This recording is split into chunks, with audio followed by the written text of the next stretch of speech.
a challenge and we have to acknowledge that. Lakini tunaendelea.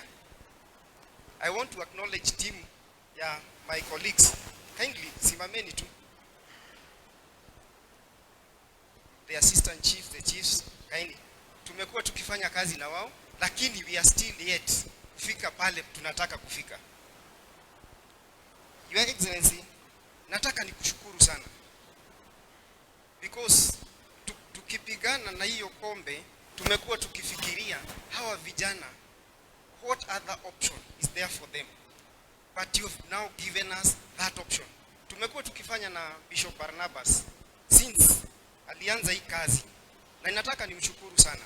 Na hata hawa vijana wa boda boda, their chairman, tumekuwa na wao tukijaribu kutafuta hawa vijana.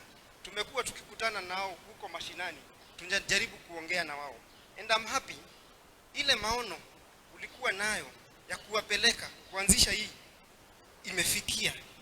Today I'm very happy we are flagging off hiyo team ambayo inaenda Timao for rehabilitation. Ukiangalia hawa vijana, I was amazed by the choir master. He has talent. Ukimwangalia ni vile tu hizi drugs zimemharibu, lakini given a chance, this is one person who can really become a real person. And we are so grateful.